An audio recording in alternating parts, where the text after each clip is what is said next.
ನಮಸ್ತೆ Karnataka, welcome to the new video. ಈ ವಿಡಿಯೋದಲ್ಲಿ ಕೌನ್ಸೆಲಿಂಗ್ ಮುಗಿದ ಮೇಲೆ ಒಂದಷ್ಟು ಜನಕ್ಕೆ ಈ ಸೀಟ್ ಬೇಡ ಅಂತ ಏನೇನೋ ಅನಿಸ್ತಿರುತ್ತೆ. ಇಲ್ಲಾಂದರೆ ಈ ಕೋರ್ಸೇ ಬೇಡ, ನಾನು ಮೆಡಿಕಲ್ ಮಾಡಬೇಕಾಗಿತ್ತು, ಇಲ್ಲ ಡೆಂಟಲ್ ಮಾಡಬೇಕಿತ್ತು, ಇಲ್ಲ ವೆಟರ್ನರಿ ಮಾಡಬೇಕಿತ್ತು, ಇಂದ ಸೀಟ್ ಅಲಾಟ್ ಆಗಿರುತ್ತೆ. ಇನ್ನು 2 ತಿಂಗಳಾದಮೇಲೆ ನಿಮ್ಮ ಮೈಂಡ್ ಚೇಂಜ್ ಮಾಡ್ಕೊಂಡ್ಬಿಡ್ತೀರ ನೀವು. ನನಗಿದು ಬೇಡ, ನಾನು ಒಂದು ವರ್ಷ ಲಾಂಗ್ ಟರ್ಮ್ಗೆ ಹೋಗ್ತೀನಿ, ಒಂದು ವರ್ಷ ಡ್ರಾಪ್ ತಗೋತೀನಿ, ಮತ್ತೆ ಟ್ರೈ ಮಾಡ್ತೀನಿ, ಇನ್ನೂ ಒಳ್ಳೆ ಕಾಲೇಜಲ್ಲಿ ಒಳ್ಳೆ ಕೋರ್ಸ್ ನಾನು ತಗೋತೀನಿ ಅಂತ ಇನ್ನು 2 ತಿಂಗಳಾದ್ಮೇಲೆ ಡಿಸೈಡ್ ಮಾಡ್ತೀರಾ. ಆಗ ನಿಮ್ಗೆ ಗೊತ್ತಾಗಬೇಕಾಗಿರೋ ವಿಷಯ, ಸೀಟ್ ಕ್ಯಾನ್ಸಲ್ ಹೇಗೆ ಮಾಡ್ಕೋಬೇಕು. ಸೀಟ್ ಕ್ಯಾನ್ಸಲ್ ಮಾಡ್ಕೊಂಡ್ರೆ ದುಡ್ಡು ರೀಫಂಡ್ ಆಗುತ್ತಾ ಇಲ್ವಾ, ಇಲ್ಲಾಂದ್ರೆ ನಿಮ್ಮ ಎಂಟೈರ್ ಫೀಸ್ನ ಮುಟ್ಟುಗೋಲು ಹಾಕೋತಾರ ಇಲ್ವಾ. ಯಾಕೆಂದ್ರೆ ಈ ಸರಿ ಒಂದು ಸ್ವಲ್ಪ ದಿನದ ಹಿಂದೆ ಒಂದು ನೋಟಿಫಿಕೇಶನ್ ಬಂದಿತ್ತು KE ಅಲ್ಲಿ not eligible candidates, engineering not eligible ಯಾರು, ಫಾರ್ಮಸಿಗೆ ನಾಟ್ ಎಲಿಜಿಬಲ್ ಯಾರು, ಅಗ್ರಿ ಕೋರ್ಸಸ್ಗೆ ನಾಟ್ ಎಲಿಜಿಬಲ್ ಯಾರು ಅಂತ ಬಂದಿತ್ತು. ಅವರೆಲ್ಲ ಯಾರು ಅಂದ್ರೆ ಲಾಸ್ಟ್ ಟೈಮು KE ಪ್ರಾಪರ್ ಆಗಿ ಎಕ್ಸಿಟ್ ಆಗದೇ ಇರೋರು. ಯಾಕೆಂದ್ರೆ ಸೀಟ್ ಕ್ಯಾನ್ಸಲ್ ಮಾಡ್ಕೊಂಡೇ ನೀವು ಹೊರಗಡೆ ಹೋಗಬೇಕು. ಸೀಟ್ ಅಲಾಟ್ ಆಯ್ತು ಅಂದ್ರೆ ಸೀಟ್ ಕ್ಯಾನ್ಸಲ್ ಮಾಡ್ಕೊಂಡು ಹೋಗಬೇಕು. ಸುಮ್ಮನೆ ನೀವು ಮನೆಯಲ್ಲಿ ಕೂತ್ಕೊಂಡ್ರೆ ನೆಕ್ಸ್ಟ್ ಟೈಮು KE ಅವರು ನಿಮಗೆ ಕೌನ್ಸಿಲಿಂಗ್ಗೆ ಪಾರ್ಟಿಸಿಪೇಟ್ ಮಾಡೋದಕ್ಕೆ ಬಿಡೋದಿಲ್ಲ. ಹಾಗಾಗಿ ಎಲ್ಲದಕ್ಕೂ ಒಂದು ಪ್ರೊಸೀಜರ್ ಅಂತಿರುತ್ತೆ. ಸೊ ನೀವು ಆಪ್ಷನ್ ಎಂಟ್ರಿಗೆ ಹೇಗೆ ಒಂದು ಪ್ರೊಸೀಜರ್ ಫಾಲೋ ಮಾಡ್ತಾ ಇದ್ದೀರೋ, ಸೀಟ್ ಅಲಾಟ್ ಆದಮೇಲೆ ಅದನ್ನು ಕ್ಯಾನ್ಸಲೇಷನ್ಗೂ ಒಂದು ಪಾಲಿಸಿ ಇರುತ್ತೆ. ಅದನ್ನು ಫಾಲೋ ಮಾಡಿಕೊಂಡ್ರೆ ತುಂಬ ಉತ್ತಮ. ಇಲ್ಲ ಅಂದರೆ ನೆಕ್ಸ್ಟ್ ಇಯರು ನಿಮ್ಮ ಹೆಸರು ಆ ಲಿಸ್ಟಲ್ಲಿ ಬರುತ್ತೆ, ನಾಟ್ ಎಲಿಜಿಬಲ್ ಕ್ಯಾಂಡಿಡೇಟ್ಸ್ ಅಂತ. ಸೊ ಹಾಗಾಗಬಾರ್ದು ಅಂದರೆ you should follow the procedure. So ಅದಕ್ಕೋಸ್ಕರ ಈ ವಿಡಿಯೋ ಮಾಡ್ತಾ ಇದ್ದೀನಿ. ನನ್ನ ಪ್ರಕಾರ ಇದು 90% 95% ಸ್ಟೂಡೆಂಟ್ಸ್ಗೆ ಯೂಸ್ ಆಗೋದಿಲ್ಲ. ಯಾಕೆಂದರೆ ಎಲ್ಲರೂ ಅವ್ರಿಗೆ ಇಂಟ್ರೆಸ್ಟ್ ಇರೋ ಕೋರ್ಸು ಮಾತ್ರ ಆಪ್ಷನ್ ಎಂಟ್ರಿ ಮಾಡಿರ್ತಾರೆ. ಆ ಸೀಟ್ ಸಿಕ್ಕ ಮೇಲೆ ಖುಷಿಯಾಗಿ ಇಲ್ಲ ಅರೆ ಬರೆ ಮನಸ್ಸಿನಿಂದ ಹೋಗಿ ಅಡ್ಮಿಟ್ ಆಗ್ತಾರೆ, ಅದರಲ್ಲೇನು ತೊಂದರೆ ಇಲ್ಲ. ಇನ್ನು ಕೆಲವರು 5% ಮಾತ್ರ ವೋಲಟೈಲ್ಮೆಂಟ್ಸ್ ಸೇರ್ಕೊಳ್ಳ ಬೇಡ ಅಂತ ಸೇರ್ಕೊಂಡ್ಬಿಡ್ತಾರೆ. ಸೇರ್ಕೊಂಡಿದ್ದಾದ್ಮೇಲೆ ಮತ್ತೆ ಡಿಸೈಡ್ ಮಾಡ್ತಾರೆ, ಇಲ್ಲ ನನಗೆ ಬೇಡ, ಇದು ಇಷ್ಟ ಇಲ್ಲ, ಈ ಕಾಲೇಜ್ ಬೇಡ, ಈ ಕೋರ್ಸ್ ಬೇಡ ಅಂತ ಡಿಸೈಡ್ ಮಾಡ್ತಾರೆ. ಸೊ ಅಂಥವ್ರಿಗೆ ತುಂಬ ಯೂಸ್ ಆಗುತ್ತೆ ಈ video. If a candidate who has been allotted a seat, ಅದೊಂದು ಕ್ಯಾಂಡಿಡೇಟ್ಗೆ ಸೀಟ್ ಅಲಾಟ್ ಆಗಿದೆ in any discipline in the first round or in the second round, first ರೌಂಡಲ್ಲಿ ಆಗಿರಬಹುದು ಇಲ್ಲ ಸೆಕೆಂಡ್ ರೌಂಡಲ್ಲಿ ಆಗಿರಬಹುದು, and who has reported the college, fees ಕಟ್ಟಿದ್ದೀರಾ, ಕಾಲೇಜ್ಗೂ ಅಡ್ಮಿಟ್ ಆಗಿಬಿಟ್ಟಿದ್ದೀರಾ, ಫಸ್ಟ್ ರೌಂಡಲ್ಲಿ ಅಲಾಟ್ ಆಗಿದೆ ಸೀಟು, ಸೊ ಚಾಯ್ಸ್ 1 ಕೊಟ್ಟು ಅಡ್ಮಿಟ್ ಆಗಿದ್ದೀರಾ, ಇಲ್ಲ ಸೆಕೆಂಡ್ ರೌಂಡಲ್ಲಿ ಸೀಟ್ ಅಲಾಟ್ ಆಯಿತು, ಮತ್ತೆ ಚಾಯ್ಸ್ 1 ಕೊಟ್ಟು ಫೀಸ್ ಕಟ್ಟಿ ಕಾಲೇಜ್ಗೆ ಹೋಗಿ ರಿಪೋರ್ಟ್ ಸಹ ಮಾಡ್ಕೊಂಡಿದ್ದೀರಾ, but wishes to surrender or cancel the seat before the last date notified for entry of option of for the second extended round. So first ರೌಂಡಲ್ಲೋ second ರೌಂಡಲ್ಲೋ ಸೀಟ್ ಅಲಾಟ್ ಆಯಿತು, admission ಆದ್ರಿ, ಕಾಲೇಜ್ಗೆ ಹೋದ್ರಿ, ಬೇಕಾದ್ರೆ 1-2 ದಿನ ಕ್ಲಾಸ್ ಅಟೆಂಡ್ ಮಾಡಿದ್ರಿ, ಆಮೇಲೆ ನಿಮ್ಗೆ ಜ್ಞಾನೋದಯ ಆಯಿತು, you want to cancel that seat before ಯಾವಾಗ last date notified for entry of options for the second extended round. Second extended ರೌಂಡ್ಗಿಂತ ಮೊದಲು ಅದಕ್ಕೊಂದು ಲಾಸ್ಟ್ ಡೇಟ್ ಕೊಟ್ಟಿರ್ತಾರೆ ಆಪ್ಷನ್ ಎಂಟ್ರಿಗೆ. ಸೊ ಆ ಡೇಟ್ಗಿಂತ ಮೊದಲು ನೀವೇನಾದರೂ ಕ್ಯಾನ್ಸಲ್ ಮಾಡಿಕೊಂಡ್ರೆ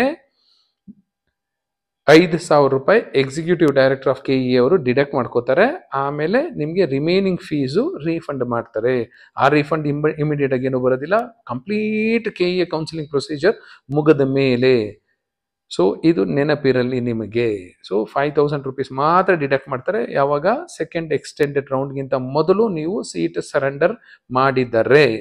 ಸೊ ಈ ಥರ ಆಪ್ಷನ್ಸ್ಗೆಲ್ಲ ದಯವಿಟ್ಟು ಯಾರೂ ಹೋಗಬೇಡಿ. ಇಷ್ಟ ಇರೋ ಕಾಲೇಜಸ್ ಮಾತ್ರ ಆಪ್ಷನ್ ಎಂಟ್ರಿ ಮಾಡಿ, ಆಮೇಲೆ ಕಾಲೇಜ್ ರಿಪೋರ್ಟ್ ಆಗಿ ಅಂತ ಎವ್ರಿ ಇಯರ್ ಹೇಳ್ತಾ ಇರ್ತೀನಿ. ಆದರೂ ಒಂದಷ್ಟು ಪರ್ಸೆಂಟೇಜ್ ಜನ ಅಂತೂ ಯಾವಾಗಲೂ ಬರ್ತಾರೆ, ಸೀಟ್ ಕ್ಯಾನ್ಸಲ್ ಮಾಡ್ತಾರೆ, ಕೆಲವರು ಕ್ಯಾನ್ಸಲ್ ಮಾಡ್ಕೊಳ್ಳೋದಿಲ್ಲ. ಸೆಕೆಂಡ್ ಎಕ್ಸ್ಟೆಂಡೆಡ್ ರೌಂಡ್ಗಿಂತ ಮೊದಲು ಕ್ಯಾನ್ಸಲ್ ಮಾಡಿಕೊಂಡ್ರೆ ನಿಮಗೆ 5,000 ರೂಪಾಯಿ ಮಾತ್ರ ಖರ್ಚಾಗುತ್ತೆ, ಉಳಿದ ದುಡ್ಡೆಲ್ಲ ವಾಪಸ್ ಬರುತ್ತೆ. ನಾನು ತುಂಬ ವೀಡಿಯೋಸಲ್ಲಿ ಹೇಳ್ತಾ ಇದ್ದೆ ನಿಮಗೆ, please weight till second extended round ಅಂತ ಎಲ್ಲರಿಗೂ ಹೇಳ್ತೀನಿ. ಆದರೂ ಎಲ್ಲ ತುಂಬ ಜನ ಕೇಳಲ್ಲ, ಮೊದಲೇ ಅಡ್ಮಿಟ್ ಆಗಿಬಿಡ್ತಾರೆ. ಯಾಕೆ ಸೆಕೆಂಡ್ ಎಕ್ಸ್ಟೆಂಡೆಡ್ ರೌಂಡ್ವರೆಗೂ ವೆಯ್ಟ್ ಮಾಡಿ ಅಂದರೆ, ಇಲ್ಲಿ ನೋಡಿ ಇಲ್ಲಿ ಕ್ಯಾನ್ಸಲ್ ಮಾಡ್ಕೋತಾರೆ ಎಷ್ಟೊಂದು ಜನ ಸ್ಟೂಡೆಂಟ್ಸ್, ಬೇಡ ನನಗೆ ಅಂತ. ಆ ಸೀಟ್ಸ್ ಎಲ್ಲ ನಿಮಗೆ ಸೆಕೆಂಡ್ ಎಕ್ಸ್ಟೆಂಡೆಡ್ ರೌಂಡ್ ಪೂಲ್ಗೆ ಬಂದೇ ಬರುತ್ತೆ, ನಿಮಗೆ ಸೀಟ್ ಸಿಗುತ್ತೆ, ಇನ್ನೂ ಬೆಟರ್ ಸೀಟ್ ಸಿಗಬಹುದು. ಹಾಗಾಗಿ patience is important in counselling. So ಇದು ಒಂದು ಸ್ಟೆಪ್ ಆಯಿತು. ನೆಕ್ಸ್ಟ್ ಸ್ಟೆಪ್ ನೋಡೋಣ. If a candidate who has been allotted a seat in any discipline except engineering, ಇಷ್ಟೊತ್ತು ಮಾತಾಡಿದ್ದು ಇಂಜಿನಿಯರಿಂಗ್ ಬಗ್ಗೆ, ಈಗ ಎಕ್ಸೆಪ್ಟ್ ಇಂಜಿನಿಯರಿಂಗ್ ಯಾವುದೇ ರೌಂಡಲ್ಲಿ ಸೀಟ್ ಅಲಾಟ್ ಆಗಿರಲಿ, ಫಸ್ಟ್ ರೌಂಡ್ ಅಥವಾ ಸೆಕೆಂಡ್ ರೌಂಡಲ್ಲಿ, who has reported to the college or not, ನೀವು ಕಾಲೇಜ್ ರಿಪೋರ್ಟ್ ಆಗಿದ್ದೀರೋ ಇಲ್ವೋ ಬೇಕಾಗಿಲ್ಲ, surrenders the seat after the completion of the second extended round. First ರೌಂಡಲ್ಲೋ ಸೆಕೆಂಡ್ ರೌಂಡಲ್ಲೋ ಅಲಾಟ್ ಆಗಿತ್ತು, ಬಟ್ ಸೆಕೆಂಡ್ ಎಕ್ಸ್ಟೆಂಡೆಡ್ ರೌಂಡ್ ಆದಮೇಲೆ ಏನಾದರೂ ನೀವು ಸೀಟ್ ಸರೆಂಡರ್ ಮಾಡಿದ್ರೆ next forfeit the entire fees paid. ನೀವು ಫುಲ್ ಫೀಸ್ ಕಟ್ಟಿದ್ದೀರಾ, ಅದನ್ನ ಫುಲ್ ಮುಟ್ಟುಗೋಲು ಹಾಕೋತಾರೆ. This applies for except engineering. Next third one ಬರೋಣ. The candidate who surrenders the seat once again except engineering allotted in the second extended round, the executive director shall forfeit the entire fees paid. Second extended round ಆದ ತಕ್ಷಣನೇ ನಿಮ್ಗೆ ಆ seat ಬೇಡ ಅನ್ಸ್ಬಿಡುತ್ತೆ. ನನಗೆ ಈ ಕಾಲೇಜಲ್ಲಿ ಈ ಕೋರ್ಸ್ ಬೇಕಿರಲಿಲ್ಲ, ನಮ್ಮ ಮನೇಲಿ ಪ್ರೆಷರ್ ಹಾಕ್ಬಿಟ್ರು ಅಂತ, ಇಲ್ಲ ಹುಡುಗ ಹೋಗಿ ಸೇರ್ಕೊತಾನೆ, ಪೇರೆಂಟ್ಸ್ ಇದು ಬೇಡ ಅಂತ, ಇನ್ನು ಕೆಲವರು ಅಕ್ಕಪಕ್ಕ ಮನೆಯವರು ಹೇಳಿದ್ರು ಮರ್ಯಾದೆ ಹೋಗುತ್ತೆ, ಈ ಕೋರ್ಸ್ ಬೇಡ ಅಂತ. ಸೊ ವಿವಿಧ ಕಾರಣಗಳಿಗೆ ಸೀಟ್ ಸರೆಂಡರ್ ಮಾಡಲಿಕ್ಕೆ ಎವ್ರಿ ಇಯರ್ ಒಂದಷ್ಟು ಜನ ಹೋಗಿ ಕ್ಯೂ ನಿಂತ್ಕೋತಾರೆ KEA ಮುಂದೆ. ಸೊ ಆಗ ನಾನ್ ಇಂಜಿನಿಯರಿಂಗ್ ಯಾವುದೇ ರೌಂಡಲ್ಲಿ ಸೀಟ್ ಅಲಾಟ್ ಆಗಲಿ, ನೀವು ಬೇಡ ಅಂತ ಸರೆಂಡರ್ ಮಾಡಕ್ಕೆ ಹೋದ್ರೆ ಕಂಪ್ಲೀಟ್ ಫೀಸ್ ನೀವೇನು ಕಟ್ಟಿರ್ತೀರಾ ಕಂಪ್ಲೀಟ್ ಫೀಸ್ನ ಮುಟ್ಟುಗೋಲು ಹಾಕಿಕೊಳ್ತಾರೆ ಅಂತ KEA ಅವರು ಹೇಳ್ತಾ ಇದ್ದಾರೆ. ಇದು ಇನ್ಫಾರ್ಮೇಷನ್ ಬುಲೆಟಿನ್ ಕಂಪ್ಲೀಟ್ ಇನ್ಫಾರ್ಮೇಷನ್ ಇದೆ, ದಯವಿಟ್ಟು ಡೌನ್ಲೋಡ್ ಮಾಡ್ಕೊಳ್ಳಿ, ಮತ್ತೆ ಓದಿ, ತುಂಬ ಟೈಮ್ ಇದೆ ನಿಮಗೆ. As per the rule, some rule, payment of penalty is mandatory. ನಿಮ್ಗೇನಾದ್ರೂ ಫೈನ್ ಹಾಕಿದ್ರು ಅನ್ಕೊಳ್ಳಿ KEA ಅವರು, payment of penalty is mandatory and no exemption on penalty payment to any category candidates. ನಾನು ಇಂಥ ಕ್ಯಾಟಗರಿ, ನಾನು ಅಂಥ ಕ್ಯಾಟಗರಿ, ನನಗೆ ಫೈನ್ ಬೀಳಲ್ಲ ಅಂತ ಅನ್ಕೋಬಿಡಿ. ಪೆನಾಲ್ಟಿ ಬಂತು ಅಂದರೆ ಎಲ್ಲರೂ ಕಟ್ಟಲೇಬೇಕು. If a candidate who has been allotted a seat in any discipline in engineering college, ಯಾವುದೇ ಕೋರ್ಸು ಇಂಜಿನಿಯರಿಂಗ್ ಕಾಲೇಜಲ್ಲಿ, surrenders the seat after completion of the respective casual vacancy round, ಅಂದರೆ second extended round ಆದಮೇಲೆ engineering ಸೀಟ್ನ ನೀವೇನಾದ್ರೂ surrender ಮಾಡಿದ್ರೆ, fees prescribed by the government, fees ನಿಮ್ಗೆ ಏನು ಹೇಳಿರ್ತಾರಲ್ಲ ಅದು, and penalty of 5 times of the fee has to be paid. 5 times fees ಏನು ಹೇಳಿರ್ತಾರಲ್ಲ ಅಷ್ಟು. ಫಾರ್ ಎಕ್ಸಾಂಪಲ್, ಸುಮ್ಮನೆ ಒಂದು ಎಕ್ಸಾಂಪಲು, 1 ಲಕ್ಷ ಅನ್ಕೊಳ್ಳಿ ಕೋರ್ಸ್ ಫೀಸ್. ಸೊ 1 ಲಕ್ಷ ಹೋಯ್ತು ಇಲ್ಲಿ, fees prescribed by the government and penalty of 5 times the fees has to be paid. 5 times ಇಷ್ಟು ಅಂದರೆ 5 ಲಕ್ಷ ಆಯಿತು. ನನ್ನ ಪ್ರಕಾರ 6 ಲಕ್ಷ ಕಟ್ಟಬೇಕಾಗತ್ತೆ by all category candidates to KEA. ನಿಮ್ದು 1 ಲಕ್ಷ ಇದ್ದರೆ, ನಿಮ್ದು ಏನಾದರೂ 750 rupees ಫೀಸ್ ಇದ್ದರೆ 750 + 750 × 5 times. ಸೊ ನೀವು ಏನು ಫೀಸ್ ಇರುತ್ತೋ ಪ್ರಿಸ್ಕ್ರೈಬ್ಡ್ ಬೈ ದ ಗವರ್ನಮೆಂಟ್ ಏನು ಪ್ರಿಸ್ಕ್ರೈಬ್ ಮಾಡಿದೆಯೋ ಆ ಫೀಸು ಆ್ಯಂಡ್ ಮತ್ತು ಇದು, ಅದಕ್ಕೆ ನಾನು ಪ್ಲಸ್ ಅಂತ ಬರ್ಕೊಂಡೆ, penalty of 5 times of the fees 5 times of the fees has to be paid. ಇದನ್ನ ಸ್ಕಿಪ್ ಮಾಡೋದಕ್ಕೆ, ಅಯ್ಯೋ ನಾನೇ ಕಟ್ಟಲಿ 5 ಲಕ್ಷ ಎಕ್ಸ್ಟ್ರಾ ಫೈನು, 5 ವರ್ಷದ್ದು 4 ವರ್ಷದ್ದು 5 times ಯಾಕೆ ಕಟ್ಟಬೇಕು, ನಾನು ಕಟ್ಟಲ್ಲ, ಏನಾಗುತ್ತೋ ನೋಡ್ಕೋತೀನಿ ಅಂತ ಹೊರಟೋಗ್ತೀರಾ. ನೆಕ್ಸ್ಟ್ ಇಯರ್ ಕೌನ್ಸಿಲಿಂಗ್ ಬಂದಾಗ ನಿಮ್ಮ ಹೆಸರು ಇರುತ್ತೆ ಅಲ್ಲಿ ನಾಟ್ ಎಲಿಜಿಬಲ್ ಅಂತ. ಸೊ ಹಾಗಾಗಿ ನೀವೇನಾದ್ರೂ ಕ್ವಿಟ್ ಆಗಬೇಕು ಅಂದರೆ ಪ್ರಾಪರ್ ವೇಯಲ್ಲಿ ಸೀಟು ಸರೆಂಡರ್ ಮಾಡಿ ಹೋಗಿ. ಯಾಕೆ ಅಂತ ನಿಮ್ಗೆ ಈಗಲೂ ಡೌಟ್ ಬರ್ಬೋದು. ಯಾಕೆ ಅಂದರೆ KEA ಕೌನ್ಸಿಲಿಂಗಲ್ಲಿ ನೀವು ಒಂದು ಸೀಟ್ ಬ್ಲಾಕ್ ಮಾಡ್ಕೊಂಡಿದ್ದೀರಾ, ನಿಮ್ಮ ಸೀಟ್ ಅಲಾಟ್ ಆಗಿತ್ತು, ನೀವೇನಾದರೂ ಪಾರ್ಟಿಸಿಪೇಟ್ ಮಾಡಲಿಲ್ಲ, ಇಲ್ಲ ಮೊದಲೇ ನೀವೇನು ಕ್ವಿಟ್ ಆಗಿದ್ದಿದ್ರೆ ಮಾರ್ಕಲ್ಲಿ ಫಸ್ಟಲ್ಲಿ ಸೆಕೆಂಡಲ್ಲಿ ಚಾಯ್ಸ್ 3 ಕೊಟ್ಟು ಹೊರಗಡೆ ಹೋಗಿದ್ರೆ ಆ ಸೀಟ್ ಇನ್ನೊಬ್ಬ ಎಲಿಜಿಬಲ್ ಸ್ಟೂಡೆಂಟಿಗೆ ಸಿಗ್ತಿತ್ತು. ನೀವು ಒಂದು ಒಳ್ಳೆ ಕಾಲೇಜಲ್ಲಿ ಒಳ್ಳೆ ಸೀಟ್ ತಗೊಂಡ್ಬಿಟ್ಟಿರ್ತೀರಾ, ನಿಮ್ಮ ಪ್ರಕಾರ ಅದು ಕೆಟ್ಟ ಕಾಲೇಜು ಕೆಟ್ಟ ಸೀಟು, ಬಟ್ ಬೇರೆಯವ್ರಿಗೆ ಅದೇ ಒಳ್ಳೆ ಕಾಲೇಜು ಒಳ್ಳೆ ಸೀಟ್ ಆಗಿರುತ್ತೆ. ಆಮೇಲೆ ಹೋಗಿ ಅಡ್ಮಿಟ್ ಆಗ್ತೀರಾ, ಸ್ವಲ್ಪ ದಿನ ಮೇಲೆ ನಾನು ಬೇಡ ಅಂತ ಬಿಟ್ಬಿಡ್ತೀರಾ. ಸೊ ಹಾಗಾದಾಗ ಸೀಟ್ನ ನೀವು ಸರೆಂಡರ್ ಮಾಡಬೇಕು KEA ಹೋಗಿ 5 times ಆಫ್ ದ ಫೀಸ್ ಕಟ್ಟಿ. ಆಗ ಮತ್ತೆ ನೀವು KEA ನೆಕ್ಸ್ಟ್ ಇಯರ್ ಬಂದಾಗ ಮತ್ತೆ ಕೌನ್ಸಿಲಿಂಗಲ್ಲಿ ಪಾರ್ಟಿಸಿಪೇಟ್ ಮಾಡೋ ಅವಕಾಶ ಇರುತ್ತೆ. ಇಲ್ಲಾಂದರೆ ನಾಟ್ ಎಲಿಜಿಬಲ್ ಮಾಡ್ತಾರೆ, ಗಮನ ಇರಲಿ. If a candidate does not surrender the allotted seat in any discipline in an engineering college or institution under the sub-rule 4 of Rule 10 or fail to join the allotted college even after the completion of the casual vacancy round, the Executive Director, Karnataka Examination Authority shall forfeit the entire fee amount paid by the candidate and the candidate shall be liable to pay penalty of 5 times of the fee. ನೀವು does not ಸರೆಂಡರೇ ಮಾಡಲಿಲ್ಲ ಆ ಸೀಟ್ನ second extended round ಆದ ಮೇಲೂ ಸಹ, ಅಂದರೆ or fails to join the allotted college ಹೋಗಿ ನೀವು report ಆಗಲಿಲ್ಲ ಅಂದ್ಕೊಳ್ಳಿ, ಯಾವಾಗ completion of casual vacancy round ಆದ್ರೂ ಆಗ KEA ಅವರು ನೀವು ಕಟ್ಟಿರೋ ಫೀಸ್ ಫುಲ್ಲು ಮುಟ್ಟುಗೋಲು ಹಾಕೋತಾರೆ. ಆಮೇಲೆ ಕ್ಯಾಂಡಿಡೇಟ್ ಶೆಲ್ ಬಿ ಲಯಬಲ್, ನೀವು 5 times ಆಫ್ ದ ಫೀಸ್ ಕಟ್ಟಬೇಕಾಗುತ್ತೆ. ಇಲ್ಲ ನಾವು ಜಾಣರು ಬುದ್ಧಿವಂತರು, ನಾವು KEAಗೆ ಹೋಗಲ್ಲ, ನಾವು ಕಟ್ಟೋದೇ ಇಲ್ಲ ಅಂದರೆ ಮುಂದಿನ ವರ್ಷ ನಿಮಗೆ ಪ್ರಾಬ್ಲಮ್ ಆಗುತ್ತೆ. ಸೊ ಈ ಥರ ಪ್ರಾಬ್ಲಮ್ಸ್ ಬೇರೆಯವ್ರು ಕ್ರಿಯೇಟ್ ಮಾಡೋದು, ನೀವೇ ಪ್ರಾಬ್ಲಮ್ಸಲ್ಲಿ ಸಿಕ್ಕಾಕೊಳ್ಳೋದು ಮಾಡಬಾರದು. ಅಂದರೆ ಪ್ಲೇನಾಗಿ ಸಿಂಪಲಾಗಿ ಥಿಂಕ್ ಮಾಡಿ, ನಿಮ್ಗೆ ಯಾವ ಕಾಲೇಜ್ ಇಷ್ಟ ಅದನ್ನು ಮಾತ್ರ ಹಾಕಿ, ಇಲ್ಲ ನಿಮ್ಗೆ ಇಷ್ಟ ಇಲ್ದಿರೋ ಕಾಲೇಜ್ ಹಾಕಿದ್ದೀರಾ, ಇಷ್ಟ ಇಲ್ದಿರೋ ಕಾಲೇಜ್ ಸಿಕ್ತು ಅಂದರೆ ಚಾಯ್ಸ್ 3 ಕೊಡಿ, ಸ್ಯಾಕ್ರಿಫೈಸ್ ಮಾಡಿ ಸೀಟು, ಇಲ್ಲ ಚಾಯ್ಸ್ 4 ಕೊಡಿ, ಎಕ್ಸಿಟ್ ಆಗಿ. ಈ ಥರ ಒಂದು ಪ್ರಾಪರ್ ಚಾನಲ್ ಇರುತ್ತೆ, ಆ ಪ್ರಾಪರ್ ಚಾನಲಲ್ಲೇ ಹೋಗಿ. If a candidate reports to the college and later on leaves the college, he or she have to necessarily surrender the seat back to KEA only. ಕಾಲೇಜ್ಗೆ ಹೋಗಿ ರಿಪೋರ್ಟ್ ಆಗ್ತೀರಾ, ಆಮೇಲೆ ನೀವೇನಾದ್ರೂ ಬಿಡಬೇಕು ಕಾಲೇಜು ಅಂದರೆ ಸರೆಂಡರು KEAಗೆ ಮಾಡಬೇಕಾಗತ್ತೆ. KEA ಹೋಗಿ ಒಂದು ಲೆಟರ್ ಬರ್ಕೊಟ್ಟು, ಒರಿಜಿನಲ್ ಬ್ಯಾಂಕ್ ಚಲನ್ ಕೊಟ್ಟು, ಒರಿಜಿನಲ್ ವೆರಿಫಿಕೇಶನ್ ಸ್ಲಿಪ್ ಕೊಟ್ಟು, ಒರಿಜಿನಲ್ ಅಡ್ಮಿಷನ್ ಆರ್ಡರ್ ಕೊಟ್ಟು ಸರೆಂಡರ್ ಮಾಡಬೇಕಾಗತ್ತೆ. ಇಲ್ಲ ನಾನು ಹೋಗ್ತಾ ಇಲ್ಲ ಕಾಲೇಜ್ಗೆ, ನಾನು ಬಿಟ್ಬಿಟ್ಟೆ, ಇನ್ನೇನು ಮೇಲ್ ಮಾಡಿದೆ, ಅದೆಲ್ಲ ನಡೆಯೋದಿಲ್ಲ. No surrender or cancellation of seat shall be accepted unless the candidate surrenders the original admission order issued by the KEA. Original admission order ಕೊಡಬೇಕು ನೀವು KEAಗೆ ಹೋಗಿ, ಪರ್ಸನಲಿ ನೀವೇ ಹೋಗಬೇಕು, ಒರಿಜಿನಲ್ ಬ್ಯಾಂಕ್ ಚಲನ್ ಕೊಡಬೇಕು, ಒರಿಜಿನಲ್ ವೆರಿಫಿಕೇಶನ್ ಸ್ಲಿಪ್ ಕೊಡಬೇಕು. ಹಾಗಾಗಿ ಇದೆಲ್ಲ ಡಾಕ್ಯುಮೆಂಟ್ಸು ಭದ್ರವಾಗಿ ಇಟ್ಕೊಳ್ಳಿ, ಯಾಕೆಂದರೆ ನಿಮ್ಮ ಮನಸ್ಸು ಯಾವಾಗ ಏನೇನು ಅನ್ಸುತ್ತೆ ನಿಮ್ಗೆ ಗೊತ್ತಾಗೋದಿಲ್ಲ. If a candidate does not surrender or cancel, fails to join the allotted college except engineering, ಇದು ಇಂಜಿನಿಯರಿಂಗ್ ಬಿಟ್ಟು ಬೇರೆ ಕೋರ್ಸಸ್ಗೆ, even after the completion of the second extended round, the executive director, Karnataka Examination Authority shall forfeit the entire fee amount paid by the candidate. Engineering ಬಿಟ್ಟು ಯಾವುದೇ ಕೋರ್ಸ್ಗೆ ನೀವೇನಾದರೂ surrender ಮಾಡಿಲ್ಲ, ಕಾಲೇಜ್ಗೆ ಹೋಗಿ ರಿಪೋರ್ಟ್ ಆಗಿಲ್ಲ ಅಂದರೆ ನಿಮ್ಮ ಎಂಟೈರ್ ಫೀಸು ಮುಟ್ಟುಗೋಲು ಹಾಕಿಕೊಳ್ಳಲಾಗುತ್ತದೆ. ನೆಕ್ಸ್ಟ್ ಫೀಸ್ ಹೆಂಗೆ ಕಟ್ಟಬೇಕು ಅಂತ ಒಂದಷ್ಟು ಜನ ಕ್ವಶನ್ಸ್ ಕೇಳ್ತಿದ್ರು. ಹಾಗಾಗಿ ವೆರಿ ಸಿಂಪಲ್, ನಿಮಗೂ ಅರ್ಥ ಆಗುತ್ತೆ ಮುಂದೆ. ಏನು ಮಾಡಬೇಕು ಅಂದರೆ ಈ ಚಲನ್ನ ಡೌನ್ಲೋಡ್ ಮಾಡ್ಕೋತೀರಾ. ಈ ಚಲನ್ ಡೌನ್ಲೋಡ್ ಮಾಡ್ಕೋತೀರಾ KEA ವೆಬ್ಸೈಟಿಂದ. ಅದು ಟ್ರಿಪ್ಲಿಕೇಟಲ್ಲೇ ಇರುತ್ತೆ, ಅಂದರೆ ಟ್ರಿಪ್ಲಿಕೇಟ್ 3 ಇರುತ್ತೆ, KEAಗೊಂದು, ನಿಮ್ಗೊಂದು, ಬ್ಯಾಂಕ್ಗೊಂದು, ಈ ಥರ.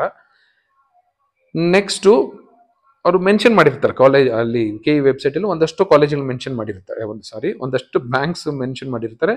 ಆ ಬ್ಯಾಂಕ್ ಯಾವುದಾದ್ರೂ ಸೆಲೆಕ್ಟ್ ಮಾಡ್ಕೋಬೋದು. ಅದು ಆ ಬ್ಯಾಂಕಲ್ಲಿ ನಿಮ್ಮ ಅಕೌಂಟ್ ಇರಲೇಬೇಕು ಅಂತ ಏನಿಲ್ಲ, ಅದು KEA ಅವರ ಅಕೌಂಟ್ ಇರುವಂಥ ಬ್ಯಾಂಕ್ಗಳು. ಸೊ ನೀವು ನಿಮ್ಮ ದುಡ್ಡು ಇರುವ ಬ್ಯಾಂಕ್ಗೆ ಹೋಗಿ ಅಲ್ಲಿಂದನೇ ಪೇ ಮಾಡಬಹುದು. ಪೇ ಮಾಡಿದ್ದಾದ್ಮೇಲೆ ಒಂದು 2-3 ಅವರ್ಸ್ ವೆಯ್ಟ್ ಮಾಡಿ ಅಪ್ಡೇಟ್ ಆಗುತ್ತೆ ನೀವು ಫೀಸ್ ಕಟ್ಟಿದ್ದೀರಾ ಅಂತ. ನಿಮ್ಮ ಅಕೌಂಟಿಂದ ಲಾಗಿನ್ ಆದರೆ KEA ವೆಬ್ಸೈಟಲ್ಲಿ ತೋರಿಸುತ್ತೆ. ಒಂದೊಂದ್ಸರಿ 2-3 ಅವರ್ಸು, ಒಂದೊಂದ್ಸರಿ ಲಾಸ್ಟ್ ಡೇಟ್ ಇರಬೇಕಾದ್ರೆ ತುಂಬ ಜನ ಫೀಸ್ ಕಟ್ಟಿರ್ತಾರೆ, ಆಗ ಸ್ವಲ್ಪ ಟೈಮ್ ತಗೊಳತ್ತೆ. ಸೊ ಒಂದು 4-5 ಅವರ್ಸು, ಒಂದೊಂದು ದಿನ ಅರ್ಧ ದಿನ ಆಗುತ್ತೆ. ಟೆನ್ಷನ್ ಮಾಡ್ಕೋಬೇಡಿ, ಅಪ್ಡೇಟ್ ಆಗುತ್ತೆ ನೀವು ಫೀಸ್ ಕಟ್ಟಿದರೆ. The candidate who exercise choice 2 should follow the guidelines detailed below. So first ರೌಂಡಲ್ಲಿ ನಿಮ್ಗೆ ಯಾವುದೋ ಒಂದು ಸೀಟ್, ಇದು ನಾನು ಮಾತಾಡ್ತಾ ಇರೋದು ಈಗ ಫಸ್ಟ್ ರೌಂಡ್ ಮಾರ್ಕ್ ಅಲ್ಲ, ಯಾವುದೋ ಒಂದು ಸೀಟ್ ಅಲಾಟ್ ಆಯಿತು, ಚಾಯ್ಸ್ 2 ಕೊಟ್ರಿ. ಏನು ಚಾಯ್ಸ್ 2 ಅಂದರೆ, you are happy with that seat, you want to hold that seat and wait for the upgradation. ನೀವು ಅದನ್ನ ಹೋಲ್ಡ್ ಮಾಡಿ ಇಟ್ಕೊಂಡಿರ್ತೀರ, ಅಂದರೆ ನಿಮ್ಮ ಕೈಯಲ್ಲೇ ಇದೆ ಅದು. ಬಟ್ ಇನ್ನೂ ಇದಕ್ಕಿಂತ ಹೈಯರ್ ಆಪ್ಷನ್ ಯಾವುದಾದ್ರೂ ಸಿಗಬಹುದು, ಇನ್ನೂ ಬೆಟರ್ ಆಪ್ಷನ್ ಸಿಗಬಹುದು ಅಂತ ವೆಯ್ಟ್ ಮಾಡ್ತಿರ್ತೀರಾ. ಫಸ್ಟ್ ರೌಂಡಿಂದ ಸೆಕೆಂಡ್ ರೌಂಡ್ ಹೋಗಬೇಕಾದ್ರೆ ನೀವು ಫೀಸ್ ಕಟ್ಟೋ ಅಗತ್ಯ ಇಲ್ಲ. ಚಾಯ್ಸ್ 2 ಕೊಟ್ಟರೆ ಫೀಸ್ ಕಟ್ಟೋ ಅಗತ್ಯ ಇಲ್ಲ, ಓನ್ಲಿ ಚಾಯ್ಸ್ 1 ಕೊಟ್ಟರೆ ಮಾತ್ರ ಫೀಸ್ ಕಟ್ಟಬೇಕು. The candidate who exercise choice 2 need not pay the fees for the allotted seat in the first round. First ರೌಂಡಲ್ಲಿ ನೀವು ಚಾಯ್ಸ್ 2 ಕೊಟ್ಟರೆ ಫೀಸ್ ಕಟ್ಟೋ ಅಗತ್ಯ ಇಲ್ಲ. Candidate who exercise choice 2 or participating in the second round by holding the seat allotted to them in the first round. Hold ಮಾಡಿ ಇಟ್ಕೊಂಡಿರ್ತೀರ ಯಾವುದೋ ಒಂದು A college seat, X course. So ಅದನ್ನು ಹೋಲ್ಡ್ ಅಂದರೆ ನಿಮ್ಮ ಕೈಯಲ್ಲಿದೆ ಅದು. If the higher order options are allotted to them, the earlier seat will automatically get cancelled. So A ಕಾಲೇಜಲ್ಲಿ X ಕೋರ್ಸ್ ಅಲಾಟ್ ಆಗಿತ್ತು ನನಗೆ. ಅಕಸ್ಮಾತ್ ನಾನೇನಾದ್ರೂ ನೆಕ್ಸ್ಟ್ ರೌಂಡ್ಗೆ ಹೋದರೆ ನನಗೆ ಯಾವುದೋ ಮೇಲೆ ಇರೋ ಕಾಲೇಜ್ ಸಿಕ್ತು, ಇನ್ನೂ ಒಳ್ಳೆ ಕಾಲೇಜ್ ಸಿಕ್ತು ನನಗೆ, ಯಾವುದದು ಸಮ್ B ಕಾಲೇಜ್ದು Y ಕೋರ್ಸ್ ಸಿಕ್ತು ಅಂದ್ಕೊಳ್ಳಿ. ಆಗ ಆಟೋಮೆಟಿಕಲಿ ಇದು ಬೇರೆಯವ್ರಿಗೆ ಹೋಗಿರುತ್ತೆ. ಈಗ ನಿಮ್ಗೆ ಆಪ್ಷನ್ ಕೊಡಲ್ಲ, ಅಣ್ಣ ನಿನಗೆ ಇದು ಬೇಕಾ ಅಂತ ಯಾರು ಕೇಳೋದಿಲ್ಲ, ಇದು ಆಟೋಮೆಟಿಕ್ ಆಗಿ ಹೊಟ್ಟೋಗುತ್ತೆ. ಅದು ಅರ್ಥ ಆಗಿರಬೇಕು ನಿಮಗೆ. Candidates who exercise choice 2 are participating in the second round by holding the seat allotted to them in the first round. If higher order options are allotted to them, the earlier seat will automatically stand cancelled. Or if any of the higher order options are not allotted, ಮೇಲೆ ಇರೋ options ಯಾವುದೋ KEA ಕೈಲಿ ಕೊಡ್ಲಿಕ್ಕೆ ಆಗಲಿಲ್ಲ ಅನ್ಕೊಳ್ಳಿ, ನೀವು ತಗೊಳ್ಲಿಕ್ಕೆ ಆಗಲ್ಲ, KEA ಅವ್ರ ಕೈಲಿ ಕೊಡ್ಲಿಕ್ಕೆ ಆಗಲ್ಲ ಅಂತ ಸಮಾಧಾನ ಮಾಡ್ಕೊಳ್ಳಿ. Are not allotted, then the seat allotted to them in the first round will remain with the candidate. ಇಲ್ಲಿ ಎಲ್ಲ A ಕಾಲೇಜಲ್ಲಿ X ಸೀಟು ನಿಮ್ಮ ಹತ್ರನೇ ಇರುತ್ತೆ. ಇದಕ್ಕಿಂತ ಮೇಲೆ ಇರೋದು ಯಾವುದೋ KEA ಅವ್ರ ಕೈಲಿ ಕೊಡ್ಲಿಕ್ಕೆ ಆಗಲಿಲ್ಲ ಅನ್ಕೊಳ್ಳಿ, ನಿಮ್ಮ ಪೇರೆಂಟ್ಸ್ಗೆ ಹಾಗೆ ಹೇಳಿ, ಅವ್ರ ಕೈಲಿ ಕೊಡ್ಲಿಕ್ಕೆ ಆಗಲಿಲ್ಲ, ನಾವೇನು ಮಾಡೋಣ ಅಂತ. ಬಟ್ ಆ್ಯಕ್ಚುಲಿ ನಮ್ಮ ರ್ಯಾಂಕು ಕಾಲೇಜುಗಳಿಗೆಲ್ಲ ಸೂಟಬಲ್ ಆಗಿರೋದಿಲ್ಲ, ಹಾಗಾಗಿ ನಮಗೆ ಸೀಟ್ ಸಿಗೋದಿಲ್ಲ ಅಷ್ಟೇ. ಹೈಯರ್ ಆರ್ಡರ್ ಆಪ್ಷನ್ ಮೀನ್ಸ್, ಏನಿದು ಹೈಯರ್ ಆರ್ಡರ್ ಆಪ್ಷನ್ ಅಂದರೆ ಅಂತ, ಯಾಕೆಂದರೆ ತುಂಬ ಜನಕ್ಕೆ ಡೌಟ್ ಇರುತ್ತೆ, ಏನಿದು ಹೈಯರ್ ಆರ್ಡರು ಲೋವರ್ ಆರ್ಡರ್ ಅಂತ. ಹೈಯರ್ ಆರ್ಡರ್ ಆಪ್ಷನ್ ಅಂದರೆ ಏನು, ಇದು ಅಷ್ಟೇ ಇದರಲ್ಲಿದೆ ಇನ್ಫಾರ್ಮೇಷನ್ ಬುಲೆಟಿನಲ್ಲಿ, same thing I have copied, ನೀವು ಡೌನ್ಲೋಡ್ ಮಾಡಿಕೊಂಡು ನೋಡ್ಕೊಳ್ಳಿ. Presume that the candidate has entered 180 options and the seat is allotted for his or her priority number 123. Assume ಮಾಡ್ಕೊಳ್ಳಿ 180 ಆಪ್ಷನ್ ಎಂಟ್ರಿ ಮಾಡಿದ್ದೀರಾ ನೀವು ಅಂತ. ಇದರಲ್ಲಿ 123ನೇದು ನಿಮಗೆ ಸಿಕ್ಕಿದೆ ಈಗ ಸೀಟು ಫಸ್ಟ್ ರೌಂಡಲ್ಲಿ. Then the priority number 1 to 122 are the higher order options. The lower order options, that is from 124 to 180, get deleted automatically. ಯಾಕೆಂದರೆ ಲೋಯರ್ ಆರ್ಡರ್ ಇದು, 120ಗಿಂತ 3ಗಿಂತ ಕೆಟ್ಟದಾಗಿರೋ ಕಾಲೇಜ್ ಹಾಕಿರೋದು, ನಿಮ್ಗೆ ಇಷ್ಟ ಇಲ್ಲ ಇವೆಲ್ಲ, ಸೊ ಇವೆಲ್ಲ ಡಿಲೀಟ್ ಆಗುತ್ತೆ. ತುಂಬ ಜನ ಏನು ಹೇಳ್ತಾರೆ, ಸರ್ ನನಗೆ 123 ಅಲರ್ಟ್ ಆಗಿಬಿಟ್ಟಿದೆ ಸರ್, ನನಗೆ 165 ತುಂಬ ಇಷ್ಟ ಇತ್ತು ಸರ್, ಇದು ಬೇಕಾಗಿತ್ತು ಸರ್ ಅಂತ ತುಂಬ ಜನ ಹೇಳ್ತಾರೆ. ನಿಮಗೂ ನಿಮ್ಮ ಫ್ರೆಂಡ್ಸು ಹೇಳಿರ್ತಾರೆ, ನೋಡ್ಕೊಳ್ಳಿ. ಇಲ್ಲ ಅಂದರೆ 123 127 ಬೇಕಾಗಿತ್ತು ಸರ್, ನನಗೆ ಏನು ಮಾಡ್ಲಿಕ್ಕಾಗಲ್ವಾ ಸರ್ ಅಂತಾರೆ. ಲೋವರ್ ಆರ್ಡರ್ ಯಾಕೆ ಕೊಟ್ಟಿದ್ದೀರಾ ಅಂದರೆ ನಿಮಗೆ ಇದೇ ಚೆನ್ನಾಗಿದೆ, 123 ಬೆಟರ್ ಆಪ್ಷನ್ ಅಂತ ನೀವು ಕೊಟ್ಟಿರೋದು, ಅದನ್ನೇ ಪ್ರಯಾರಿಟಿ ಅಂತ ಹೇಳೋದು. ಫಸ್ಟು ಪ್ರಯಾರಿಟಿ ಮೀನಿಂಗ್ ತಿಳ್ಕೊಂಬಿಡಿ, ಆಗ ನಿಮ್ಗೆ ಆಪ್ಷನ್ ಎಂಟ್ರಿ ತುಂಬ ಈಸಿಯಾಗಿರುತ್ತೆ. ಆಲ್ರೆಡಿ ಆಪ್ಷನ್ ಎಂಟ್ರಿ ಮಾಡಿರ್ತೀರಾ, ಇನ್ನೂ ಸ್ವಲ್ಪ ಕರೆಕ್ಷನ್ಸ್ ಮಾಡ್ಕೊಳ್ಳೋರು ಮಾಡ್ಕೋಬಹುದು. If any of the higher order options are not allotted, ಇದು ಯಾವುದು ಅಲಾಟ್ ಆಗಲಿಲ್ಲ, 1ರಿಂದ 122 ಅಲಾಟ್ ಆಗಲಿಲ್ಲ ಅಂದ್ಕೊಳ್ಳಿ, then the seat allotted to them in the first round will remain with the candidate. ಈ 123ನೇ ಸೀಟು ನಿಮ್ಮ ಹತ್ರನೇ ಉಳ್ಕೊಂಡಿರುತ್ತೆ ಅಷ್ಟೇ.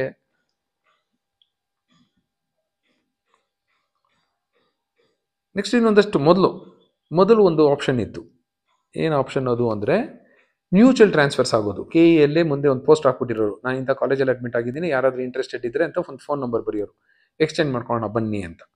ಅವ್ರಿಗೆ ಯಾವುದು ಒಂದು A ಊರಲ್ಲಿ ಅಲಾಟ್ ಆಗಿರುತ್ತೆ, ಇನ್ನೊಬ್ಬರಿಗೆ X ಊರಲ್ಲಿ ಅಲಾಟ್ ಆಗಿರುತ್ತೆ, ಇವರಿಬ್ಬರು ಮ್ಯೂಚುವಲ್ ಎಕ್ಸ್ಚೇಂಜ್ ಮಾಡ್ಕೋಬಹುದಿತ್ತು ಮೊದಲು. ಈಗ no request for mutual transfer of seats will be entertain by KE at any point of time. ಈಗ ಯಾವುದೇ ಕಾರಣಕ್ಕೂ ಆಗೋದೇ ಇಲ್ಲ. This is about the information bulletin content that you must know before counselling or during counselling.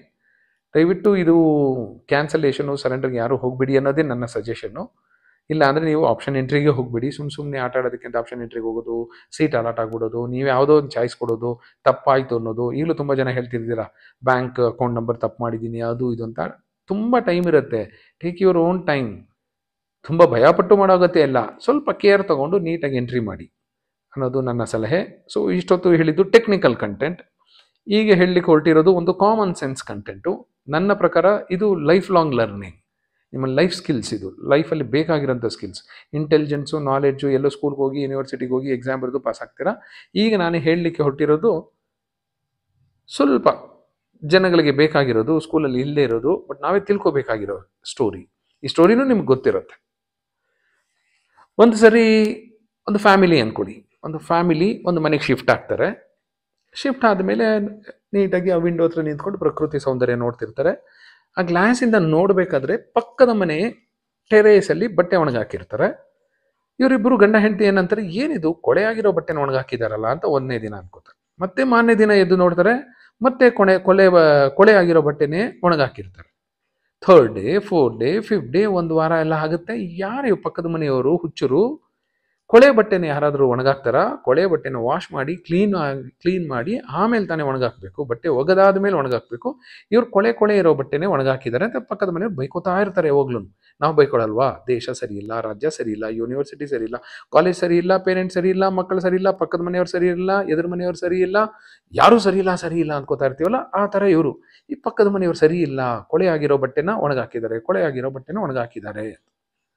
ಆಮೇಲೆ ಒಂದು ದಿನ ಇವ್ರು ಏನು ಮಾಡ್ತಾರೆ, ಇಲ್ಲಿದೆಯಲ್ಲ ಗ್ಲಾಸು, ಈ ಗ್ಲಾಸ್ನ ನೀಟಾಗಿ ಕ್ಲೀನ್ ಮಾಡ್ತಾರೆ. ನೀಟಾಗಿ ಒಂದು ಬಟ್ಟೆ ತೊಗೊಂಡು ಕಾಲಿನ್ ತೊಗೊಂಡು ಒರೆಸ್ಬಿಟ್ಟು ಕ್ಲೀನ್ ಮಾಡ್ತಾರೆ. ನೋಡ್ತಾರೆ ಪಕ್ಕದ ಮನೆಯವರು ಒಣಗಾಕಿರೋ ಬಟ್ಟೆ ಫಳ ಫಳ ಫಳ ಅಂತ ಹೊಳಿತಾ ಇದೆ. ದೆನ್ ನಾವು ಟೆಲ್ ಮಿ, ಯಾರ್ದು ಪ್ರಾಬ್ಲಮ್ಮು, ಎಲ್ಲಿತ್ತು ಪ್ರಾಬ್ಲಮ್ಮು? ಈ ಗ್ಲಾಸ್ ಮೇಲೆ ಕೂತಿದ್ದ ಧೂಳಿನ ಪ್ರಾಬ್ಲಮ್ಮು. ಈ ಧೂಳನ್ನ ಕ್ಲೀನ್ ಮಾಡಬೇಕಾಗಿದ್ದ ಯಾರು? ಈ ಮನೆಯವರು.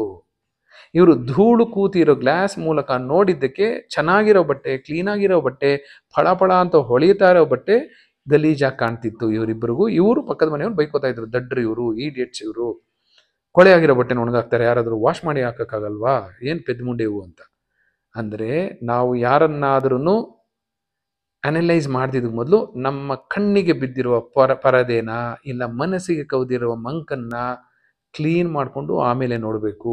ದೇಶ ಸರಿ ಇಲ್ಲ, ಅದು ಸರಿ ಇಲ್ಲ, ಇದು ಸರಿ ಇಲ್ಲ, ಸಿಸ್ಟಮ್ ಸರಿ ಇಲ್ಲ ಅಂತ ಬ್ಲೇಮ್ ಮಾಡ್ತಿದ್ದಕ್ಕೆ ಮೊದಲು ನಮ್ಮ ಮನಸ್ಸಿಗೆ ಅಂಟಿರುವ ಕೊಳೆಯನ್ನು ಕ್ಲೀನ್ ಮಾಡ್ಕೋಬೇಕು.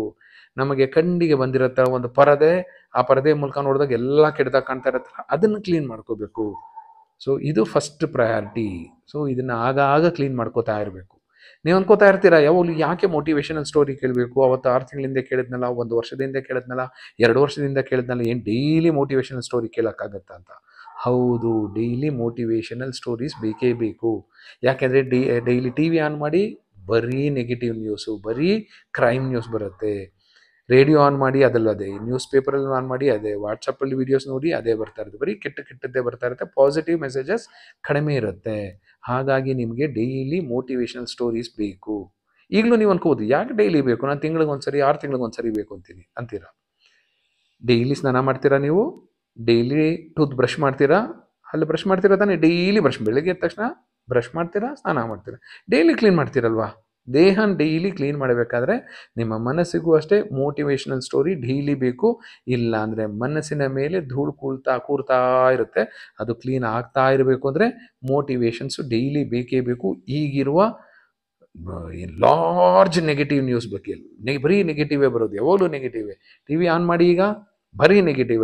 ಅವ್ರು ಬೈತಾರೆ ಆ ಪಕ್ಷದವ್ರು, ಇವ್ರ ಪಕ್ಷದವ್ರಿಗೆ, ಈ ಪಕ್ಷದವ್ರಿಗೆ ಆ ಪಕ್ಷದವ್ರು ಬೈತಾ ಇರ್ತಾರೆ. ನೀವು ಭ್ರಷ್ಟರು ಅಂತ ಅವರು, ಇವ್ರು ಭ್ರಷ್ಟರು ಅಂತ ಇವರೊಂದು ಹಗರಣ ತೆಗಿತಾರೆ, ನೀವು ಹಗರಣ ಮಾಡಿದ್ದೀರಾ.